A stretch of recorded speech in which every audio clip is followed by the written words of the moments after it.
Hello, hello. Hey guys. Hey Katie, welcome back. Hi Hope. Hello, me, comma Mackenzie. How's it going? Nikki, welcome back. Hey Losh.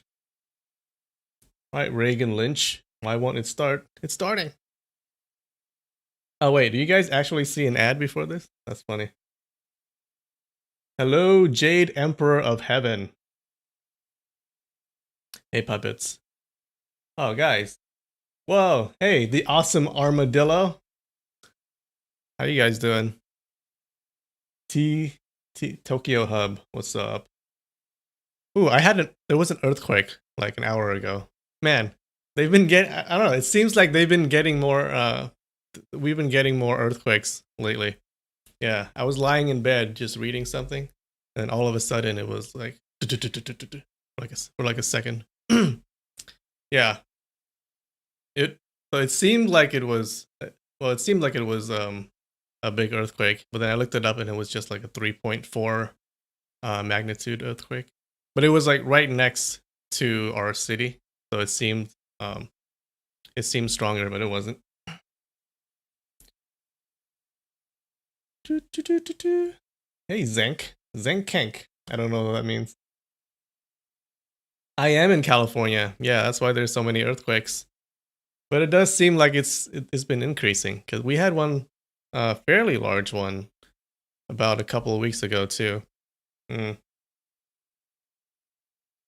Oh, okay. A little update on the yokai that was living in my attic. Remember last week there was something there was some animal or something up in my attic. It made a lot of noises. It was like scratching and all that stuff and moving stuff around in the attic. I didn't know what it was. Yeah. We figured it was a yokai. So I did get up there. So I put a ladder up, crawled up into the attic. Um, it was dark. I was walking inside. I was expecting a yokai to jump out at me, right? But then I realized that I had a flashlight, so I turned it on, and I was walking around, and I looked at the insulation, and yeah, it did tear up some of the insulation, whatever it was. So I was walking around for a couple of minutes, and then I saw a kitsune. No, I didn't. I didn't see anything. I didn't see anything. I was up there for like a couple of minutes, for like 5-10 minutes, trying to find out what this freaking animal was, and I couldn't find anything.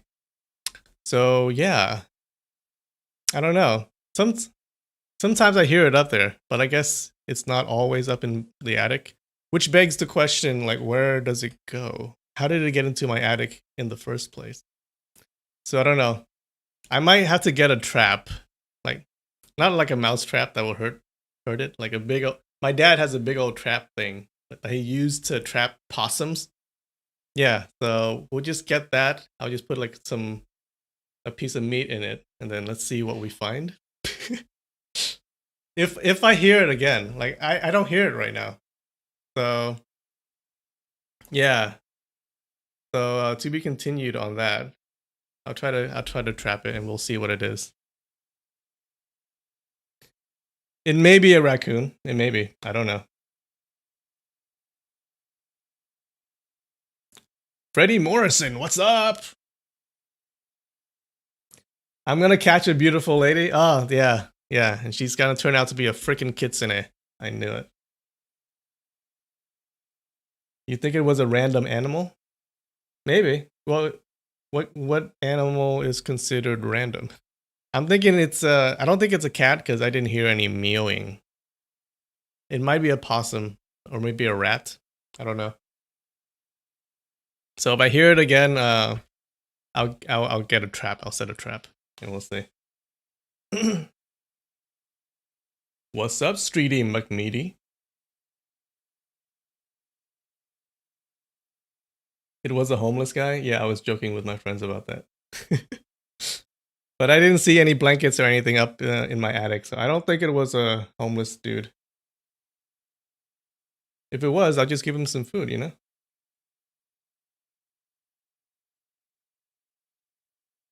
Mackenzie, the vid is lagging. Is it lagging for anyone else?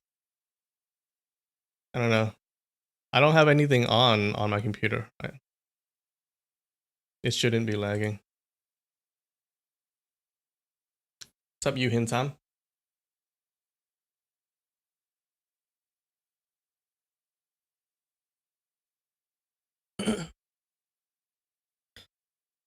All right. What should we do? Okay, snacks. I have snacks for the stream. We have crispy noodle snacks. You guys see? Ooh. It seems to be just raw ramen. Nothing wrong with that. So let's see. Okay, no lag. Just Mackenzie. It was Mackenzie's fault. Oh, you and Tom, you're in the middle of class? Yeah, go to class. Go to class. All right. Let's see. It smells like raw ramen. Seriously. Ugh. Oh no, it comes in little individual pieces. How am I supposed to eat this?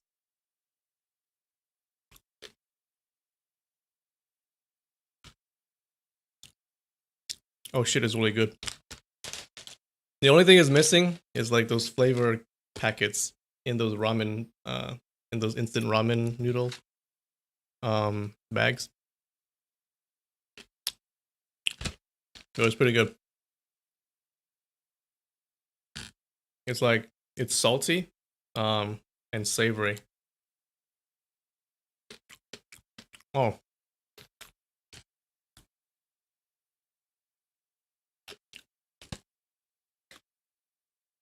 Oh, good stuff.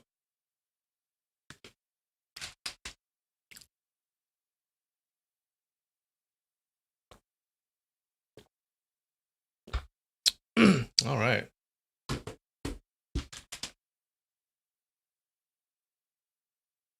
They shouldn't make it individual pieces.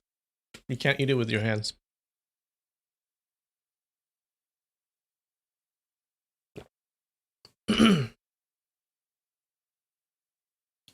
The only thing missing is the kitsune sharing snacks with you. I wish. All right. I want a fox. But I've heard people say foxes are very wild and they'll just tear up your house. Yeah. I don't want that. Like, I don't know. Some people who have owned foxes, they leave them in their own, because they in their own like little room or whatever. But I want a fox.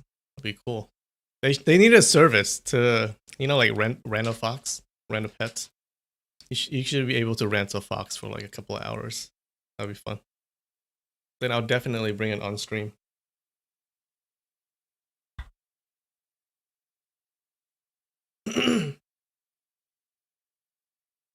Dun, dun, dun. What video will you do for Halloween? Maybe a scary story, like a horror story? I don't know. I'm not very good at planning stuff. But maybe I'll think about it. It's only a month away, huh?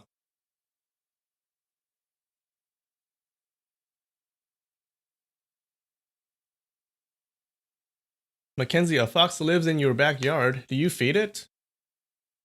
Don't pet it. You're not supposed to pet foxes. They'll kill you.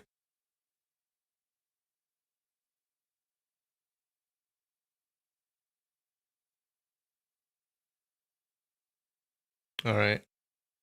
So, what happened last week in our story? So if you remember, last week, our hero Ling Hu Chong was punished by his master because he was cavorting with demon cult members and he didn't kill them. So that was a big no-no. Oh, sorry, that was a burp. That was a big no-no in his school. So he was punished. He was punished to. He had to go meditate up in the mountains for a year. Okay, for a year. So he goes up to the mountains, he's meditating, and he's struggling with these moral questions, right? He's like, should I really kill demon cult members whenever I see them, no matter who they are? But it seems bad because it seems bad to kill someone just and not know anything about them, except that they're members of this cult. But then they're evil, so he should kill them. So he's struggling, and he seems to come up with a conclusion, and the conclusion is that she should kill demon cult members on sight. All right. And then we also get this relationship between him and his younger apprentice sister, who is the daughter of his master. Okay. Her name is Yue Shan, and Yue Shan visits him every day, and they seem to be in love, even though they don't know it yet. They're pretty clueless. But she visits him every day, brings him food, and you get this fun relationship between them. But then what happens is that she's telling him about what's happening down the mountain, and she seems to be getting closer and closer to Lin Pingshi, okay, who just joined the school. And then she seems to visit less and less, and then he gets jealous, okay? And then one day, Yue Shan comes up the mountain, and she tells him she has been learning this new sword form called the Jade Maiden form from her mother. And they start practicing, okay? And Ling Huchang trains with her. And he trains with her, but he doesn't use a sword, he only uses his hands as swords, because he's cool that way. But then she gets annoyed because she thinks like, oh, this guy is not taking me seriously. He should be using a sword, but instead he's using his hands, as if my sword form is not that powerful, right? And I think that's where we stop. All right.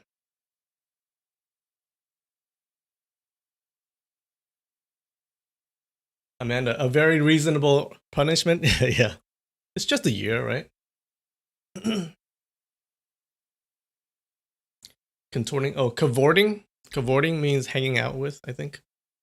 He was hanging out with these demon cult members.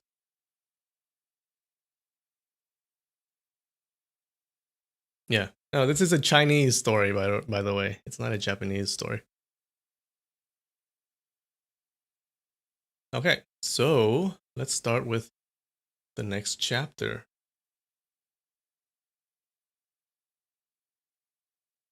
Amy says, you have a friend on YouTube that owns and runs multiple forums that educates others and answers questions about owning foxes?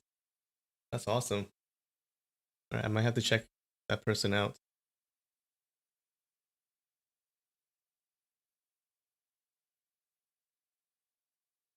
All right, let's begin.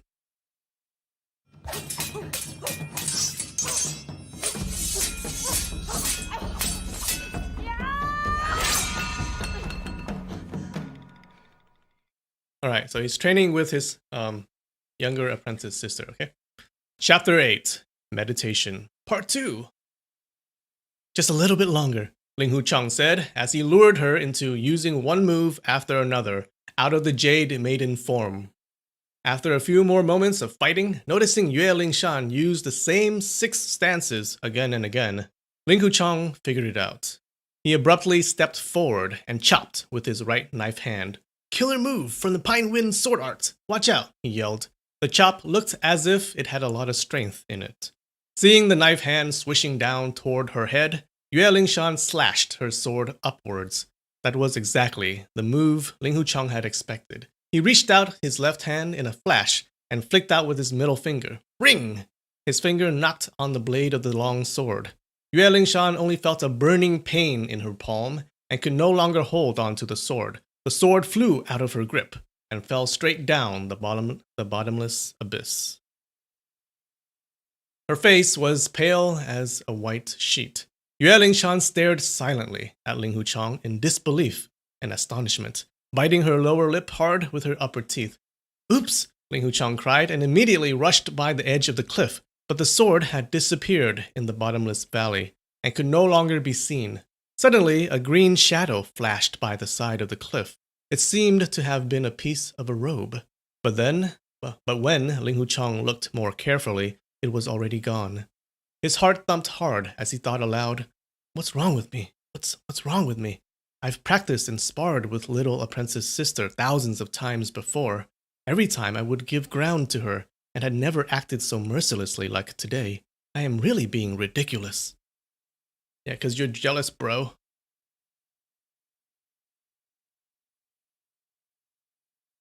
Yue Lingshan cast a sideway look down the valley as she cried out loud, "The sword! The sword!"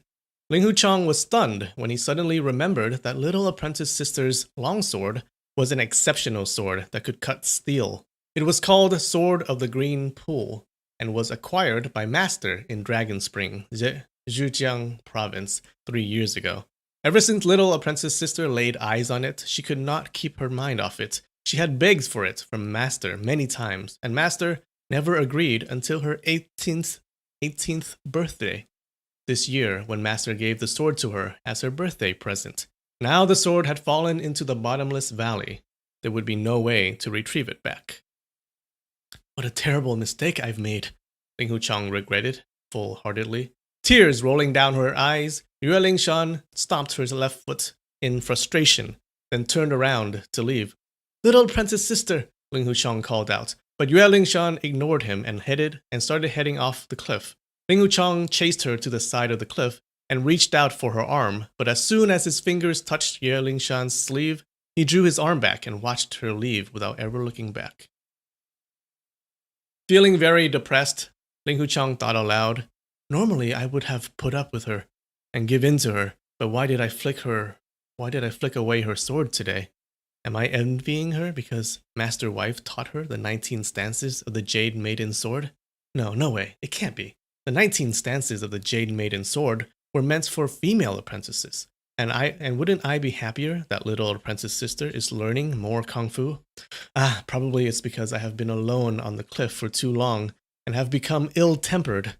I only wish she would come up the cliff again tomorrow, so I can apologize to her sincerely."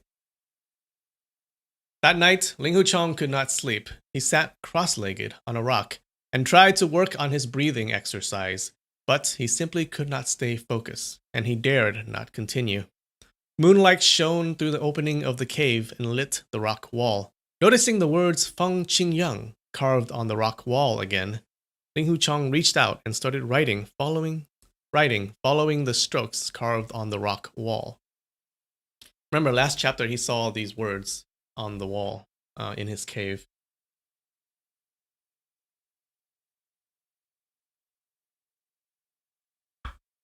He's jelly. Yeah, he's jelly. Super jelly.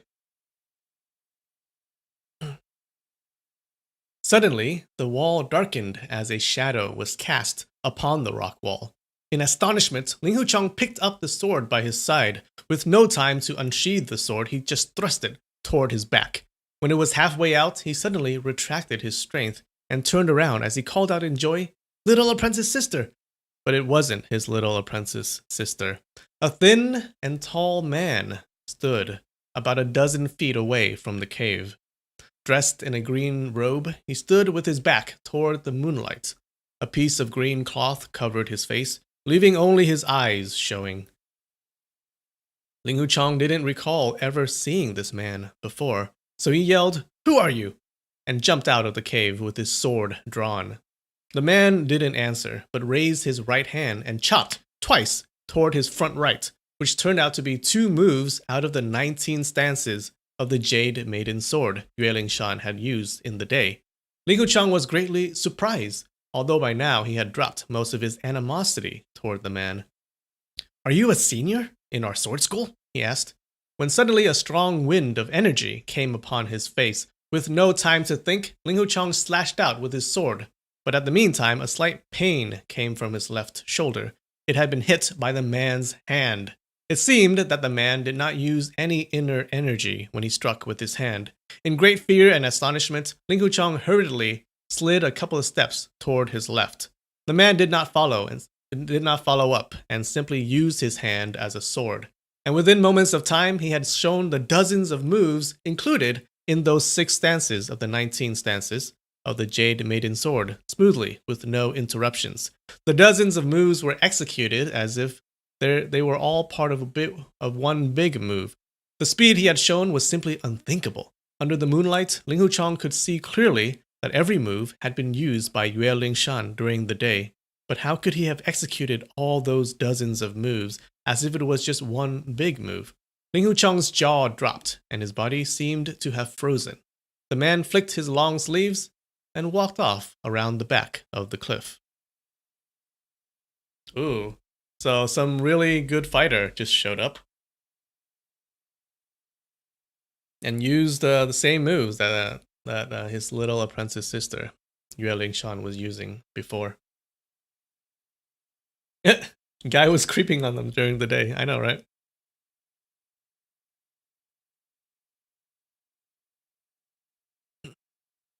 Alright, so we have one mystery. Who is this dude?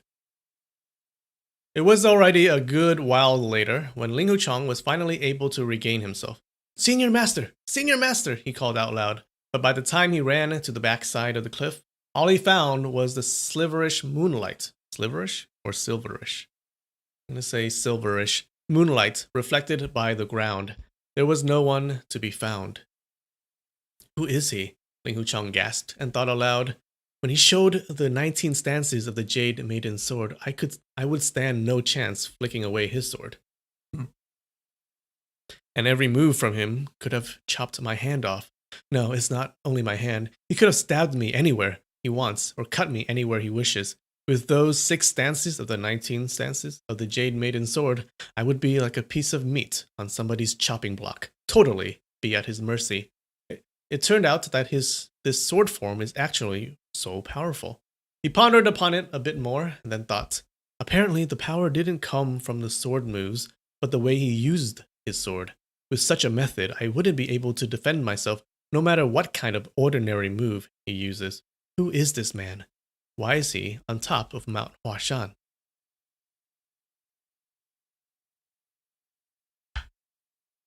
The Green Creeper.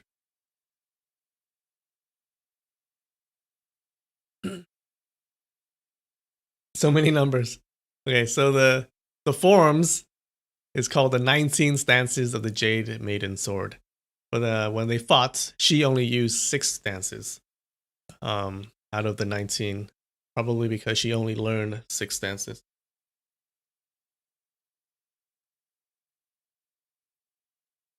He pondered upon the question for a long time, but still had no clue. Finally, he gave up, thinking that master and master wife must know about this man, and when little apprentice sister comes up the cliff again tomorrow, he could ask her to inquire about it from master and master wife. But Yue Lingshan didn't come up the next day, nor did she come up the 3rd day or the 4th day. Nah, she mad. Only after a total of 18 days, she finally came up the cliff together with Lu Dayou.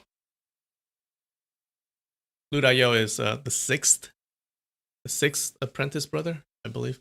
Having longed for Yue Lingshan for 18 days and nights, Ling Huchang had a stomach full of words to tell her, but with Lu Dayou by the side, he simply could not spill them out. After dinner, knowing Ling Huchang's feelings, Lu Dayou suggested, Big apprentice brother, little apprentice sister, since you two haven't seen each other for many days, why don't you go have a good chat here? I'll take the basket down first. Monkey 6, are you trying to run away from me? We came together, so we'll leave together too, Yue Lingshan said with a grin as she stood up. Ooh, that hurts. Little apprentice sister, I have something to talk to you about, Ling Huchang said. Sure, Monkey 6, stop right there. Big apprentice brother has some advice for us, Yue Lingshan said to Lu Dayou. It's not about advice, Ling Huchang shook his head. That sword of the green pool of yours. Yue Lingshan cut him short, quickly. I've told Mom that I was being too careless and the sword slipped out of my hand down the valley when I was practicing the 19 stances of Jade Maiden's sword. It's nowhere to be found now. I had a good weep. Mom not only didn't yell at me, but she also comforted me and promised to get me another good blade next time. This really is history now. There's no need to mention it again. She shrugged with a smile on her face. The more easily she acted, the more disturbed Ling Huchang felt. After I fulfill my punishment so I can get down the cliff again, I'll find a good blade to repay you, Ling Huchong promised. We apprentice brothers and sisters, don't worry. We are apprentice brothers and sisters. Don't worry about the sword. And it did fall into the deep valley because I couldn't hold on to it. It's all because I didn't really train. I didn't really master my kung fu skills. Who else is there to blame? Let's just get on with it. Wait. What does that say? Let's just get on with it, fella Yan Destiny. Yue Lingshan started giggling. What did you say? Ling Huchong was lost. Oh yeah, you don't know. Little Lin, that's Lin Pingzhi. Little Lin always liked to say, get on with it and follow your own destiny. But he's got a heavy accent, so I imitate him to make fun of him. Get on with it. I can't do it. Get on with it, fella Yan Destiny. Ling Huchong squeezed out a dry smile. He suddenly remembered something. That day when little apprentice sister used the 19 stances of the Jade Maiden sword, why did I pick the Pine Wind sword art of the Qinchang Sword School as the counter? In my subconscious, did I actually want to counter apprentice brother Lin's evil resisting sword art? His entire family and the Fortune Prestige escort house of his Lin family were completely ruined by the Qinchang Sword School. Was I intentionally being sarcastic? Why was I so harsh and mean? Then he thought some more about it. The other day in the Jade House of Hangshan Town, I almost got killed from Yu Changhai's palm strike. It was all because of apprentice brother Lin's yelling of, "A senior bullies a junior, how shameless!" With disregard of his own safety. Yu Changhai held back the strike. I really owe apprentice brother Lin the big favor of life and death. At that thought, he felt very ashamed of himself as he heaved a long breath out.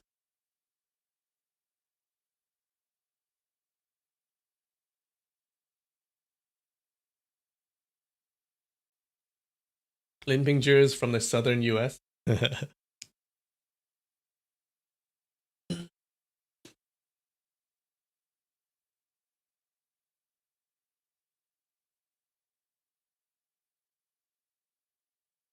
Where was I?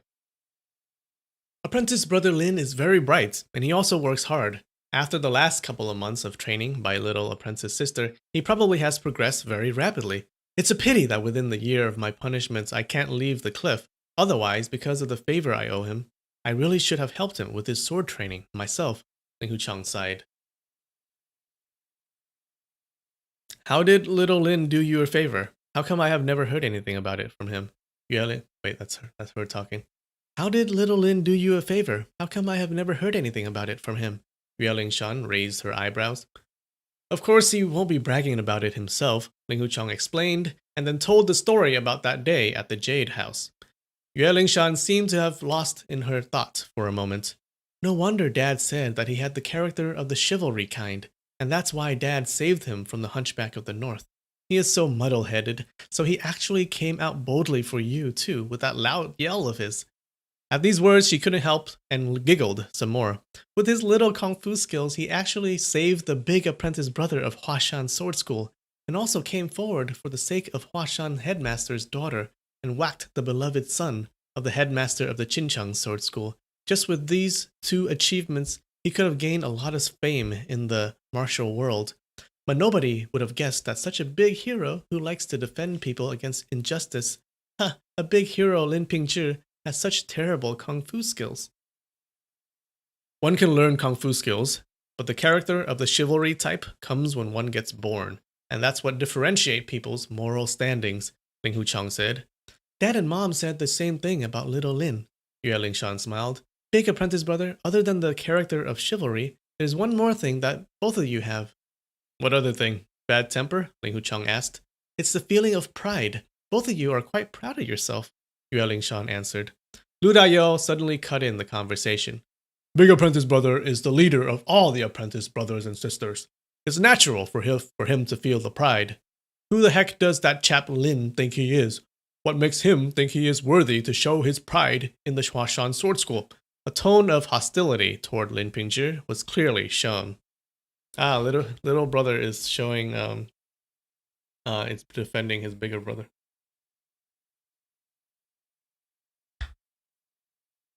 Monkey 6. When did apprentice brother Lin offend you? Ling Huchong asked in shocked. He never offended me. It's just that we apprentice brothers don't like his attitude, Lu Dao said irritably. Sixth apprentice brother, what's the matter with you? Why are you always so hard on little Lin? He is your junior apprentice brother. As a senior, you should treat him nice and not pick on his mistakes, Yue Lingshan said. If he knows his place and behaves himself, I'd have no problem with him. Otherwise, I would be the first one to jump onto him, Lu Dao grunted. How did he not know his place and behave himself? Yue Lingshan challenged. He, he. Lu Dao answered, but stopped short. What are you trying to say? Why are you hesitating? Yue Lingshan charged.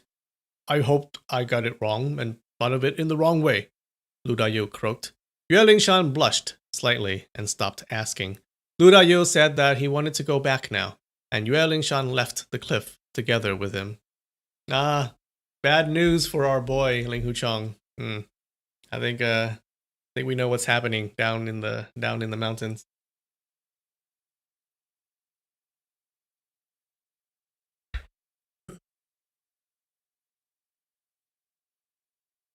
Monkey 6 is a Chong Ling shipper, totally.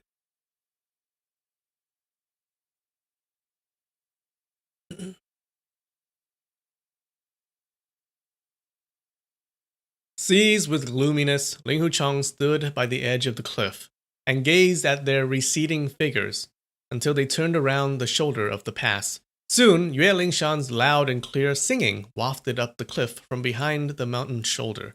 It was a lively and smooth tune. Ling Huchong grew up together with Yue Lingshan and had listened to her singing for many times, but he had never heard of this tune before.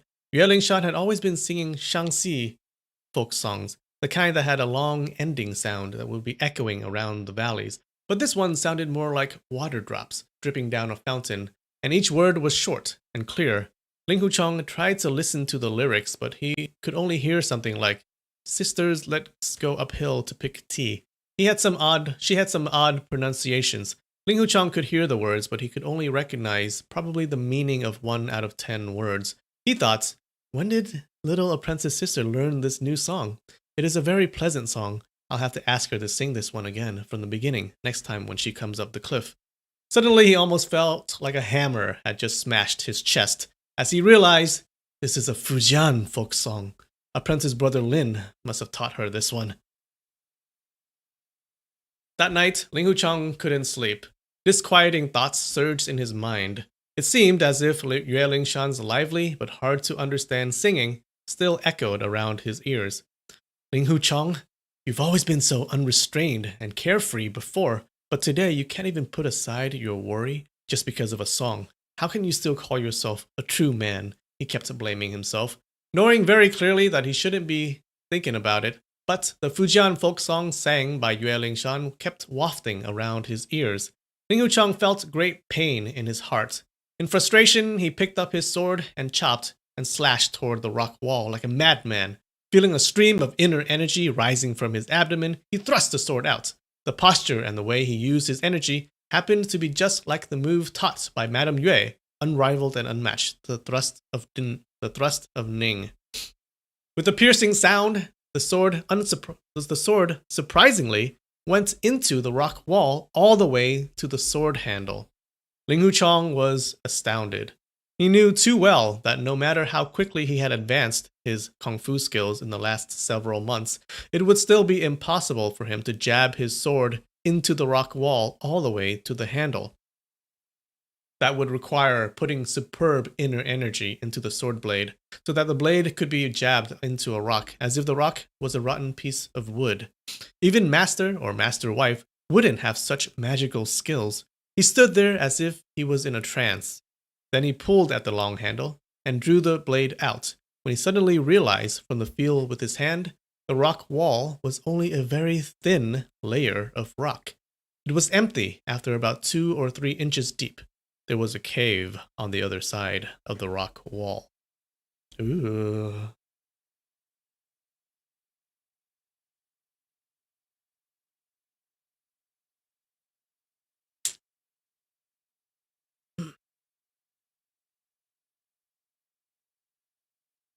All right, let's take a break.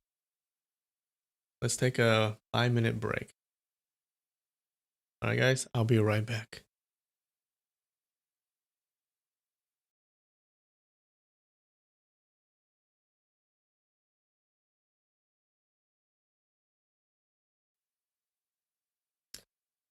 All right. What song is that? That's his theme song from one of the Return of the Condor Hero movies. Um, from 1995, I think. Yeah, a pretty famous song, I think. Oh, Freddie, you're reading Dune? That's an awesome book, by the way. Love it. All right. New food. Chocolate this time. Oh yeah. I'm gonna gain weight from this freaking stream. You guys are terrible. Ooh. Ooh. All right. Let me open this.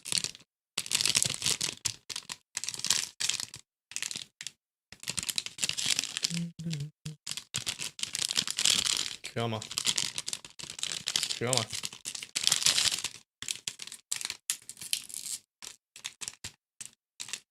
Come on.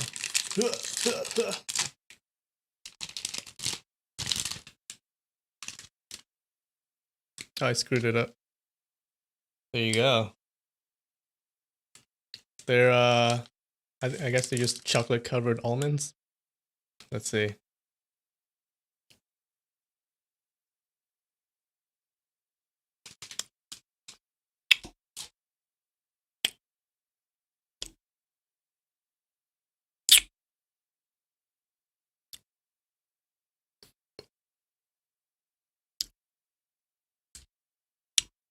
It tastes like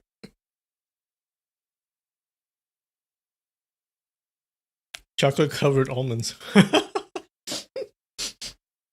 You all know what that tastes like. No. The chocolate is a little darker.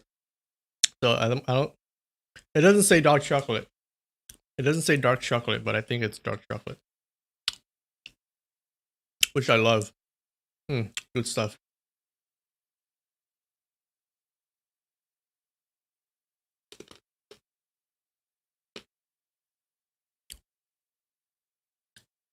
No, it's almonds.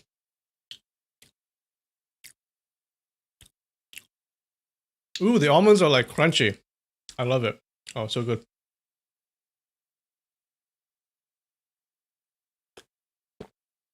Yeah, I like dark chocolate. That's where it's at. They sell dark chocolate and they give you like the percentage. Yeah, some people like to eat the 90% dark chocolate, which is, come on, that's just way too much. Like it doesn't even taste sweet; it's just bitter. But yeah, I do like dark chocolate. What are my thoughts on North Korea? Not a fan. Not really a fan. I like democracies.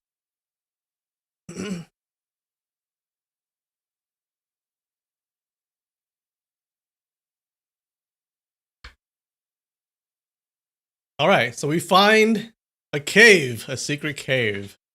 All right, let's see what happens.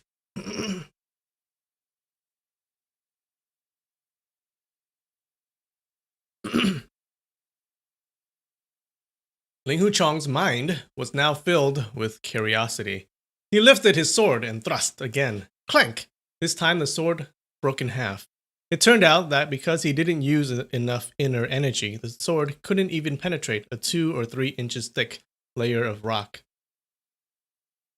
He spilled out a couple of swears and then picked up a big rock from outside the cave. This time he used all his might and threw the rock at the rock wall, which smashed the rock wall hard and produced some vague echoes from behind the wall. Apparently, there was quite some spacious room behind it. He smashed the rock against the rock wall once again, and this time, with a loud bang, the rock went through the wall and landed on the floor in the other side. Loud bangs kept rising from the other end as the rock rolled on the floor. 100% cacao is like eating mud. Yep. Yeah, who likes 100% dark chocolate? That's weird. All right, focus. The discovery of such a secret cave drove all his depression and worries completely out. He picked up another rock and started smashing again. Soon, a hole big enough for his head to go through appeared on the wall. He widened the hole some more and then climbed in with a lit torch. Inside was a narrow corridor, kind of a pathway. Suddenly, he broke into a cold sweat as he looked down. A skeleton lay still on the ground, facing down right next to his feet. This scene was far from what Ling Huchong had expected. Wait, guys. Someone's at the door. Someone's knocking on my door. One sec. Be right back. It was the FBI, guys. I'm caught. They've caught me. They found me. No, it was my brother bringing over some food that my mom made. Oh, she's so nice. Oh. So I have dinner tonight. Yay. I don't have to cook.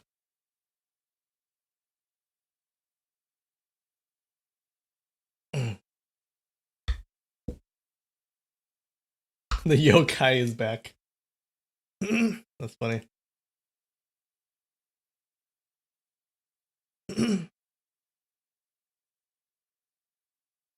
Dun, dun, dun. Oh, she brought me, what do you call it? What do you call it in English? It's pork, but it's pork skin. It's pork with pork skin, but it's a crunchy pork skin. What do you call it?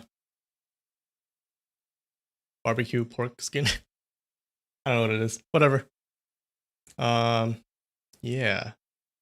It's a roast pig with the skin that's really really crunchy. Do you want me to show you? Yeah, I'm gonna show you. Fine.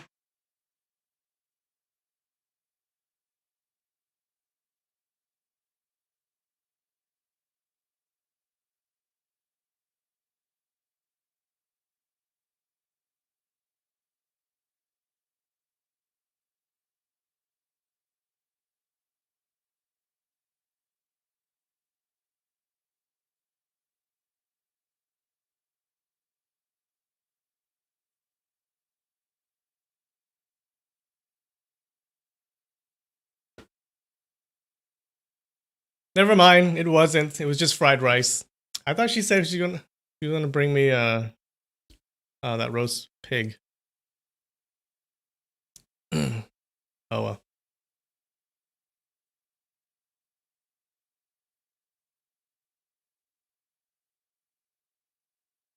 You literally just peeled pig skin and made crispy. That sounds disgusting or really good. Yeah, it's roast pig. Or what I was talking about was roast pig with the crunchy pig skin. Yeah, but it's just fried rice with some other stuff. I don't know why.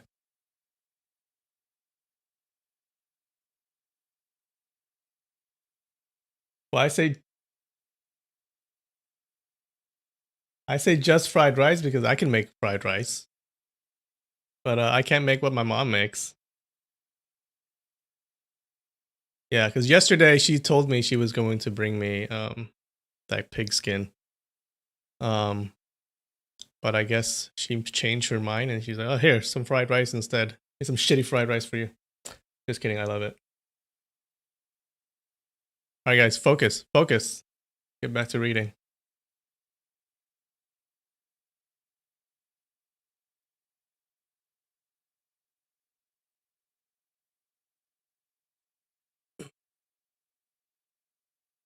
So we find a skeleton, right?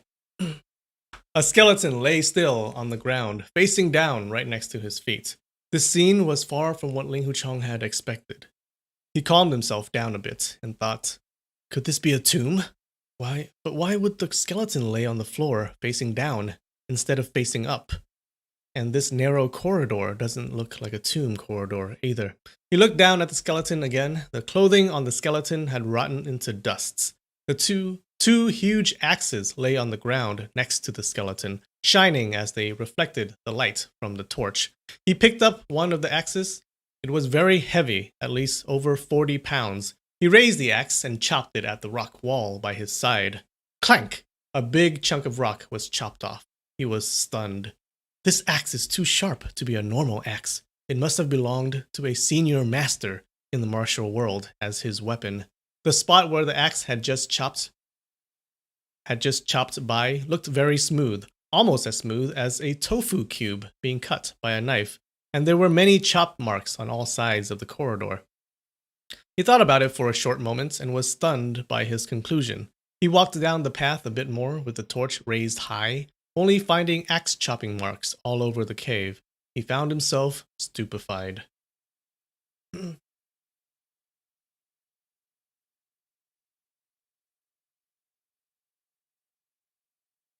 Moms are the bomb? Love it.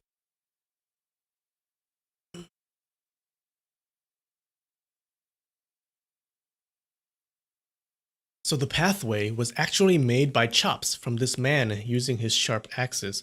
Right, he was taken prisoner in the middle of the mountain, so he tried to use his sharp axes to dig a way out of the mountain. But he fell short of success and died exhausted, with only inches from breaking out. Alas, he was certainly very unfortunate. Oh, so close, dead dude, so close. He walked about another 100 feet, and the pathway still did not end. He thought aloud, that man dug such a long pathway, such strong will and determination, together with his superb kung fu level, must have been extraordinary. He couldn't help but feel great respect toward the mysterious man. Some steps deeper down the path, two more skeletons appeared, one sitting down, leaning against the wall, the other one huddled up and lay on the floor. So there were actually more than one trapped in the middle of the mountain, Ling Huchang figured. But this is an important site of our Huashan Sword School. Outsiders shouldn't be able to have access here. Could all these skeletons be senior masters of our Huashan Sword School, who violated school rules and were punished to die here? He walked another 100 feet and followed the pathway when it swerved to the left. Suddenly, a huge cave, spacious enough to hold over 1,000 people, appeared right in front of his eyes. There were 7 more skeletons in the cave, some sitting down, some lying on the floor. All of them had weapons lying next to them. Among those weapons were a pair of iron plates, a pair of judge's pens, an iron staff, a copper club, a weapon that looked like a thunderbolt mace. Ooh, what the hell is that? Sounds cool. A fanged tri-tip and double blade halberd, and also some kind of a weapon that looked like a combination of a knife and sword that he had never seen before. The plot thickens. These people with those special weapons and the one using the axes couldn't have been apprentices of our sword school, he told himself. Not far from where he stood, over a dozen longswords piled on the ground in disorder. He walked by and randomly picked one up. The sword was shorter than average, but the blade had double the width of a regular sword. It was also much heavier.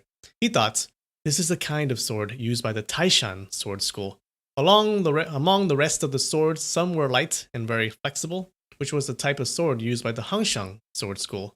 Some had crooked blade and were among one of the 3 types of swords used by the Hangshang Sword School.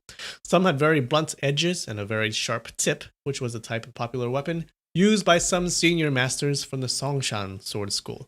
There were also 3 swords that had the same length and weight of a regular Huashan style sword. More and more questions popped out in his head. Why is there a pile of weapons from the 5 Mountains Sword Alliance? So swords from all of the 5 schools.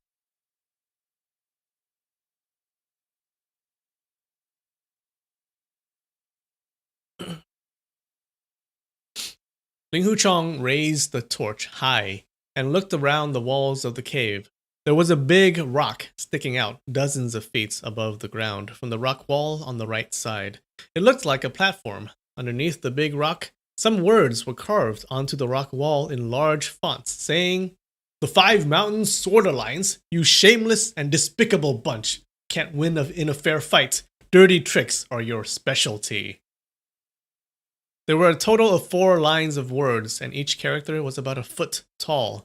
The strokes went inches into the rock. Obviously, they were carved in with a very sharp blade. All the words were written in a bold and tense hand, with strokes extending in all directions. Then he noticed many smaller characters carved next to the huge characters, with words like dirty scoundrel, ignominious cowards, filthy pigs, and incompetent chickens. All of them were cursing or swear words. Incompetent chickens? I like that. Let's add that to our insult list. Dun, dun, dun.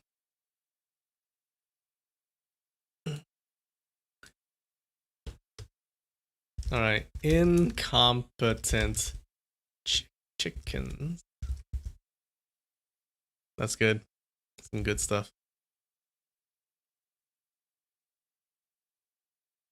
The other ones are just normal, but I like this one. Oh, bells. Okay. A moment of respect for the dead.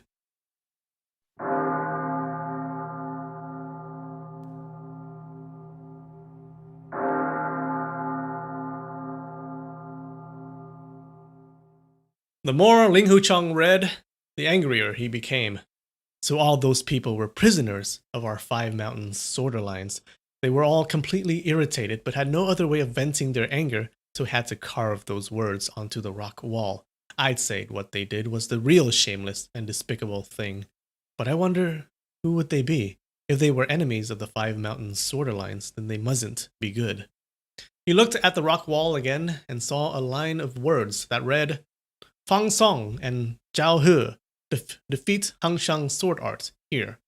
Right next to the text, there were many sketches of human forms drawn in pairs, one wielding a sword and the other wielding an axe.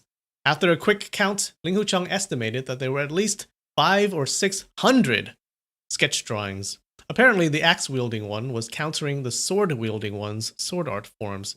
By the side of those human form drawings, there was another line of words saying, Zhang Chenyun and Chang Chengfeng defeat all Huashan sword art here. Ling Hucheng was furious. You shameless scoundrels! How wildly presumptuous you are!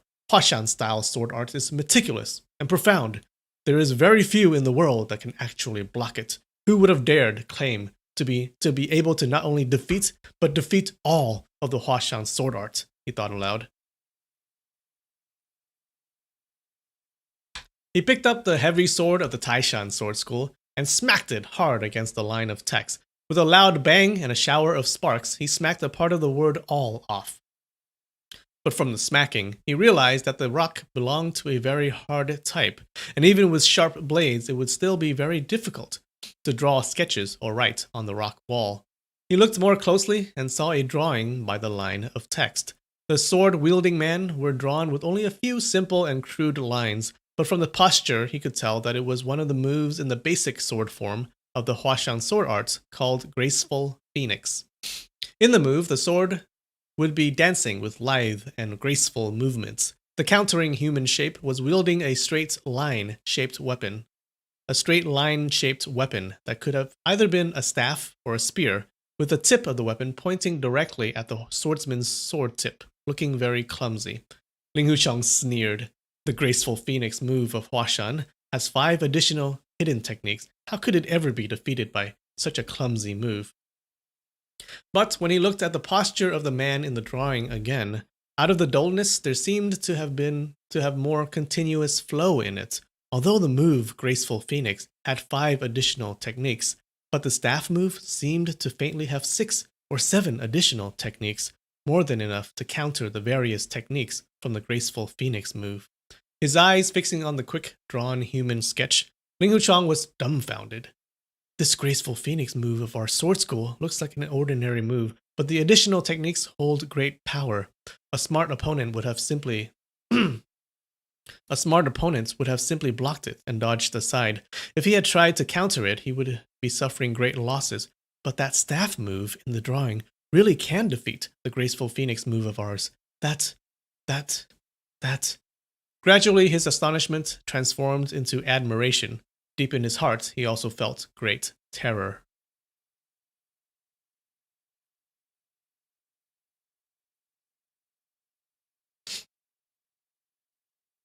Okay, so the thing about like the martial arts in this universe, like you know how in the real world, moves are just really simple, right? Like a jab is a move. And let me turn on the camera. Like this is a move, right? This is a jab or a punch or a roundhouse kick or a side kick. That's a move, right? We consider that a move. And when you fight, you just, you know, use a combination of these moves. But in this universe, it's more complicated. Moves are more like forms, and they usually involve the entire body. And uh, and most of the time, a move consists of several moves, several motions, right?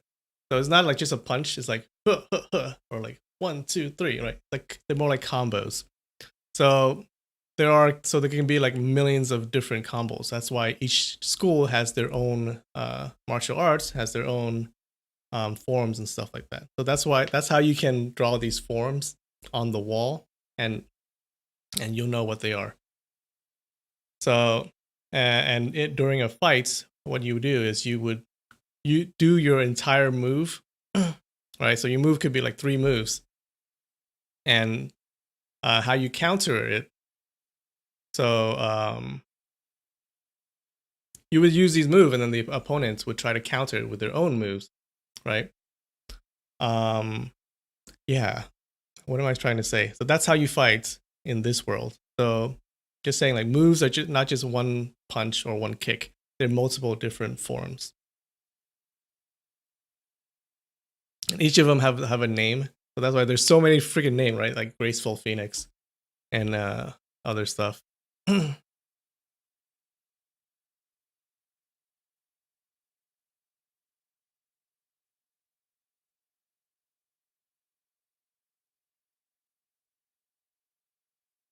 Lin is demonstrating martial arts move. I used to do taekwondo. I used to be a taekwondo instructor. Um, so I taught. I mostly taught. Well, I taught people of all ages, but there were a lot of kids in our school, which was terrible. Kids are terrible. They don't listen to anything.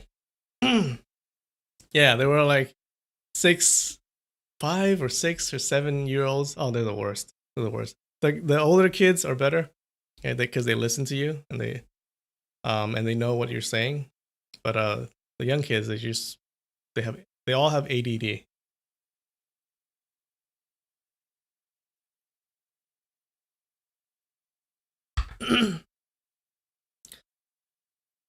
Anyways, he's seeing this graceful phoenix move of the Huashang Sword School being defeated by this one stranger with a staff.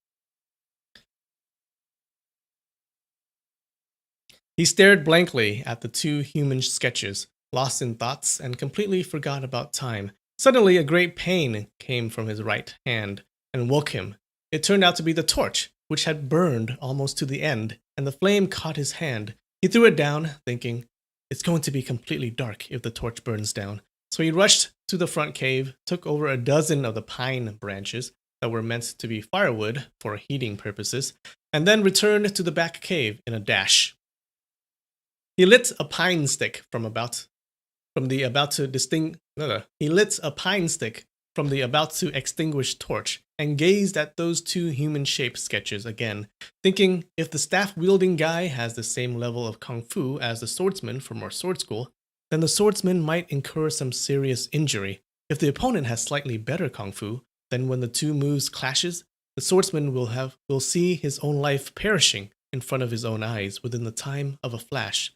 That graceful phoenix move of ours has truly been defeated by the staff wielding man and has been rendered useless.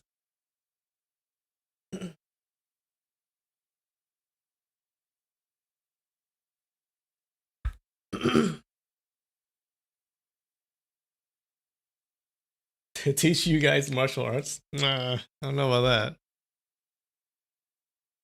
That's not this type of. Yeah, you guys have to be with me, like physically here. It's hard to teach over a video. He turned a little and started studying the second group of drawings and soon recognized that the swordsman was using a Huashan move called Green Pines Welcoming Guests. He immediately felt his spirits buoyed up. When he had learned that move in the old days, it had taken him a full month to be able to execute it proficiently. That move had become one of his favorite killer moves. Feeling excited yet slightly frightened, fearing that this move might be defeated again, he looked at the staff-wielding man drawing. But to his surprise, he saw 5 staffs in the man's hand, striking toward 5 different parts of the swordsman's lower body. Why does he have 5 staffs? He pondered. After looking at the staff-wielding man's posture some more, he understood it. These aren't 5 staffs. He is striking out 5 times, quickly, in one instant, to hit 5 of the opponent's lower body. But if he's fast, I can be fast too. He might not be able to strike out 5 times fast enough. So, this Green Pines Welcoming Guest can't be defeated after all. Just when he was feeling great, he suddenly realized he is not striking out with his staff 5 times. He could have struck out in any one of the 5 positions. And how would I dodge that? He picked up one of the Huashan-style sword and performed the move, Green Pines Welcoming Guests. Then he studied the drawings carefully and imagined in his head how the opponent would have struck out with his staff. He figured that since he already knew where the staff would be striking to, he should be able to figure out a counter. But when that staff struck out from any one of the 5 positions, his sword would have been fully thrust out with no chance of withdrawing back in time. Unless the thrust could kill the opponent, otherwise his lower body would for sure get hit.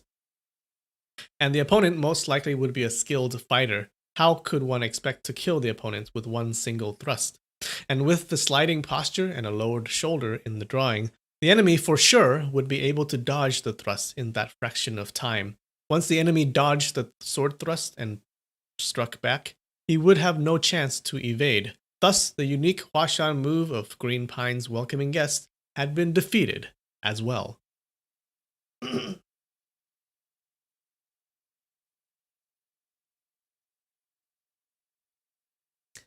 The 36 moves of the Lin family sword arts. Losh, that's funny. We gotta make our own Lin family sword art.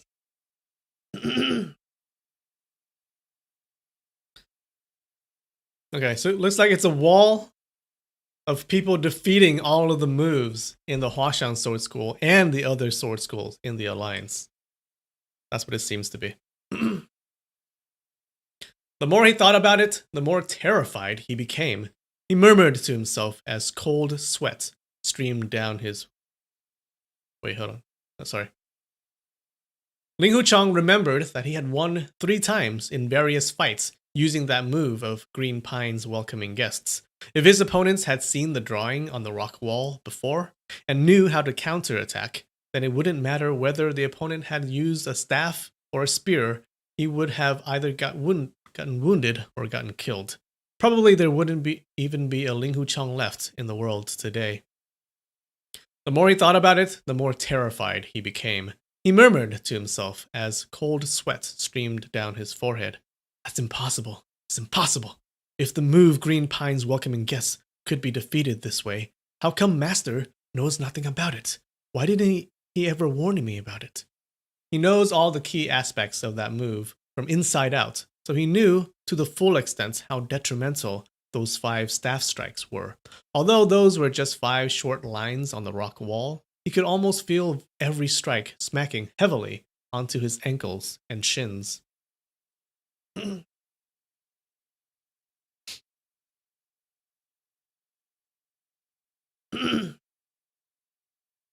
Ling Huchang looked on.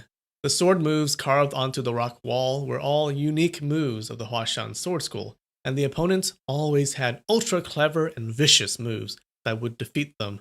The more moves he checked out, the more he gasped, until a move called Boundless Falling Leaves. The enemy's staff move against this one appeared to be very weak and powerless. The entire counter move had taken the the defending initiative. Ling Hucheng heaved a long sigh of relief, thinking, there's finally one you can't defeat. Whew. Now I gotta get some water. 5-minute break. I'll be right back, guys.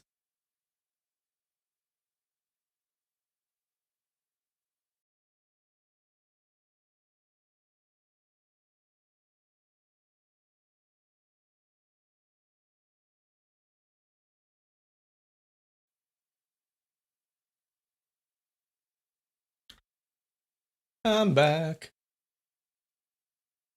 Favorite yokai? Yeah.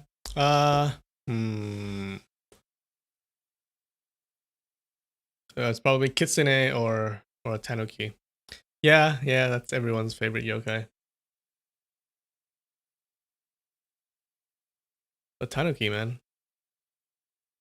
Their balls are so useful.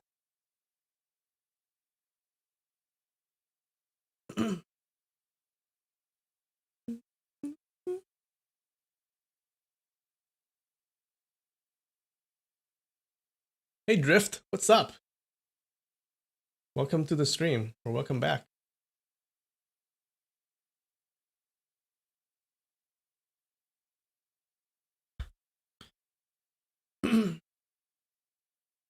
Alright, so Ling Hucheng looking at the friggin' wall, and he finds a move that he thinks, oh, they can't defeat this move. He remembered a scene in January last year. It snowed that day. Countless of snowflakes swirled in the air. Master was in a very good mood. He gathered the apprentices for a sword arts lesson. At the end of the lesson, he demonstrated the move Boundless Falling Leaves. His every thrust became faster than the previous one, and every thrust hit a swirling snowflake in the air. Even Master Wife applauded and cheered, saying, Apprentice brother, I am convinced from this move that you are qualified to be the headmaster of the Huashan Sword School. Master answered with a smile. It takes moral integrity, not sheer power, to lead the Huashan Sword School. It's not necessary that with just one proficient move, someone would become qualified for the post of headmaster. Master Wife rebuffed with a grin. Hey, aren't you ashamed? What moral integrity of yours is better than mine? Master smiled and did not argue. Master Wife seldom submitted to others' kung fu and loved to compete with Master, even she had to admit her admiration that time. So it was obvious that the move Boundless Falling Leaves was a superior move. Master explained about the move later. The name of the move came from a poem, and the poem had a line saying something like Boundless Falling Leaves. Master had recited it at the time, but Ling Hucheng couldn't remember it. It seemed to be describing how leaves from thousands of trees had fallen and swirled in the air in all directions. That was why this sword move needed to cover all directions. Looking at the staff-wielding human sketch, he found a human shape drawing, huddled himself up in a... Okay, I'm starting to not be able to read again. He found a human shape drawing, huddled himself up in a rather unsightly posture that looked as if he had no way of avoiding a good beating. Ling Hucheng was about to laugh out loud when his smile suddenly froze. He only felt chilling cold on his back, and his fine hairs on the back almost stood up. Almost all stood up. He gazed at the staff in the man's hand on the sketch without blinking. The more he gazed at it, the more he felt that the staff was at an ingenious position. All the 9 thrusts, 10 thrusts, 11 thrusts, or 12 thrusts out of the move Boundless Falling Leaves would inevitably land on the staff. The position of the staff appeared to be dull when one first looked at it, but it was actually very clever. The staff move appeared to be very weak, yet it was actually extremely strong. The move really had attained the lofty realm of martial arts, that is to counter motion with standstill and defy cleverness with dullness. Instantaneously, he had lost all confidence in the kung fu of his own sword school. All he could think of was that even if he could perfect his sword arts so it was as good as his master's, when he encountered the man with the staff, he would still stand no chance, of possibly defending himself. In that case, what good would it do for him to continue learning this style of sword arts? Is Huashan style sword art really so fragile that it wouldn't even withstand a single blow? Those skeletons must have been decaying in the cave for at least 30 or 40 years. How could the Five Mountains Sword Alliance still be dominating the martial world since then? And no one had ever mentioned that the sword art of any one of the five schools could be defeated. Are those drawings just idling theories? Well, it doesn't seem so. Although he couldn't tell if the sword arts of the Songshang Sword School and the rest of the members of the Five Mountains Sword Alliance were truly defeated, he knew Huashan-style sword arts from inside and out, and he knew too well that if he had encountered such brilliant moves in a real fight all of a sudden, he would undoubtedly be suffering a crushing defeat.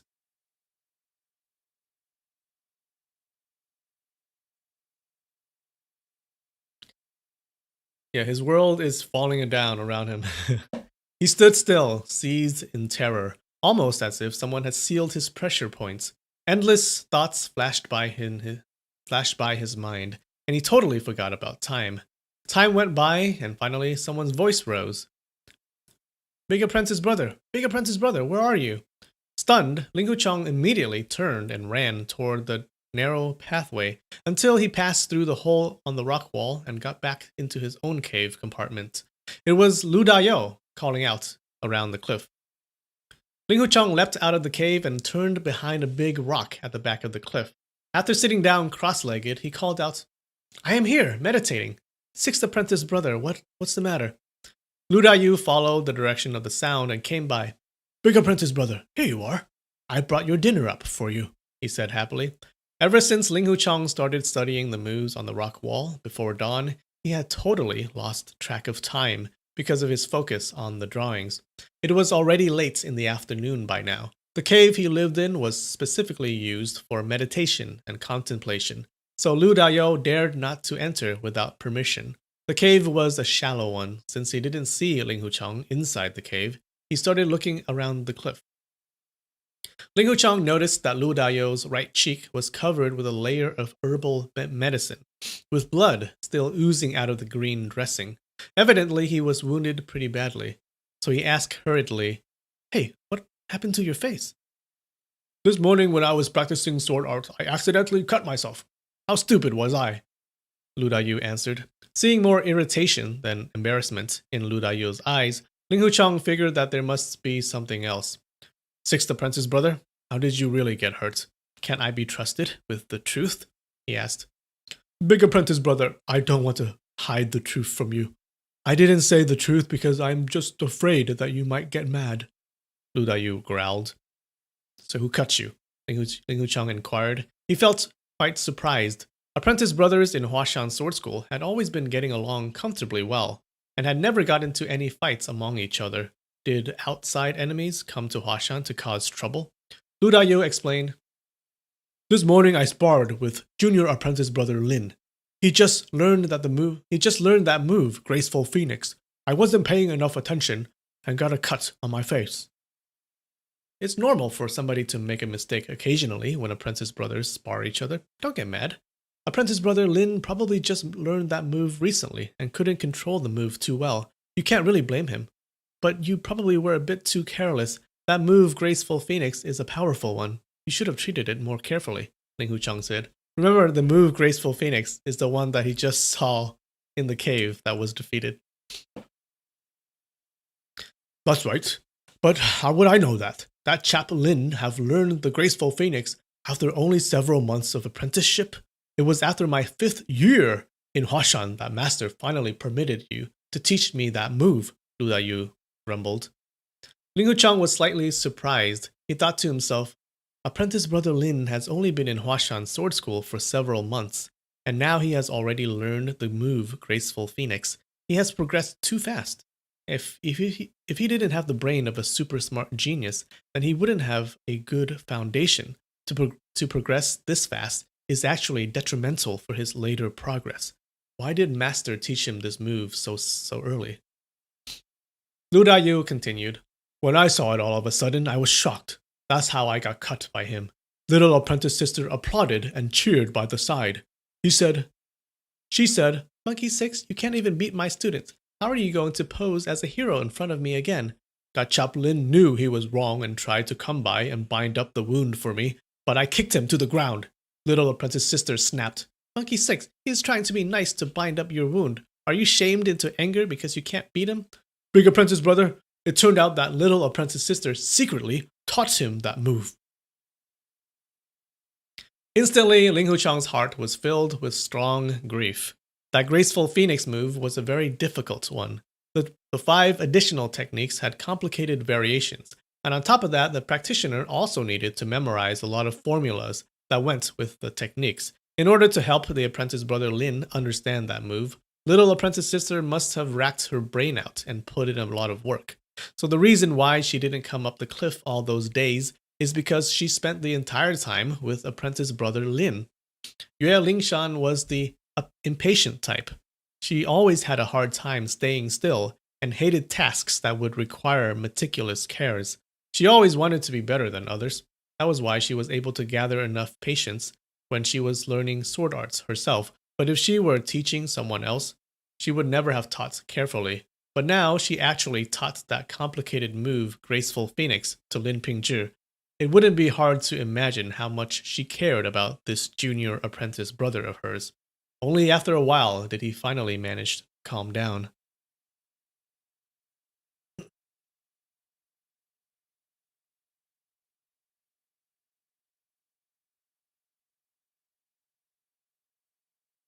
Why did you go sparring with apprentice brother Lin? He asked dryly.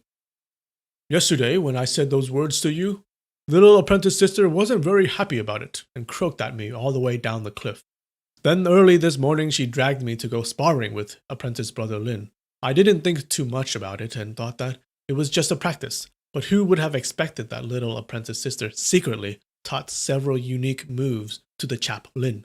I was caught totally off guard and became a prey of their plot. Ling Wuchang understood now. When Yue Lingshan and Lin Pingzhi got into an intimate relationship in those past days, since Lu Dayou was very close to me, he couldn't take it anymore, so he must have spilled out many satirical comments. Ling Wuchang wouldn't be surprised if Lu Dayou had even made trouble and swore at Lin Pingzhi, so he asked, You've sworn at apprentice brother Lin several times already, haven't you?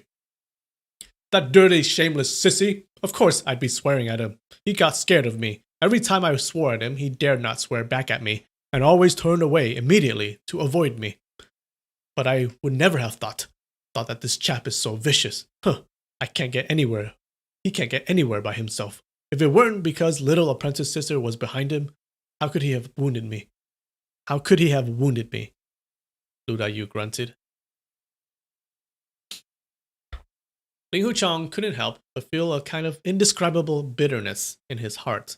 He suddenly remembered the move drawn on the rock wall in the back cave that was created to defeat the move Graceful Phoenix. So he picked up a branch from the ground and was ready to teach that move to Lu Dayou, but then he thought better of it. Sixth apprentice brother hates that chap Lin so much right now. Once he uses this move, he would almost certainly wound Lin Pingzhi severely. Then when master and master wife look into the incident, the two of us would be severely punished for sure. I can't do that. At that thought, he said, Well, a fall to the pit, a gain in your wit. Just don't get tricked again next time. We are all apprentice brothers. A small loss in a spar practice is really nothing. Why don't you take it easy? Sure, but big apprentice brother, I can take it easy. Can you take it easy too? Lu Dayou rebuffed. Ling Huchang knew that he meant Yue Lingshan. A great pain came from his heart, and even his face twitched because of the pain. Sorry, I shouldn't have said that. As soon as the words came out, Lu Dayou realized how much damage he has done, so he immediately regretted it. Ling Huchang held tight Lu Dayou's hands and said slowly, You said it right. How can I not care? But... After a long pause, he said, Sixth apprentice brother, let's not talk about this anymore. Sure, Lu Dayou replied. Big apprentice brother, you have taught me that move, Graceful Phoenix, before. I just didn't pay enough attention and fell into that chap's trap. I'll practice more dedicatedly, with all my heart. I have to let that chap know who's better, the one taught by big apprentice brother or the one taught by little apprentice sister. Ling Huchong let out a sad smile. The move, graceful phoenix, alas, it really is nothing, he said. Lu Daiyu could see the sad expression on Ling Huchong's face. He figured that Ling Huchong not only got so disheartened because little apprentice sister started to treat him coldly, so he dared not to say another word. After the two finished the meal, Lu Daiyu cleared away the bowls and chopsticks, then left.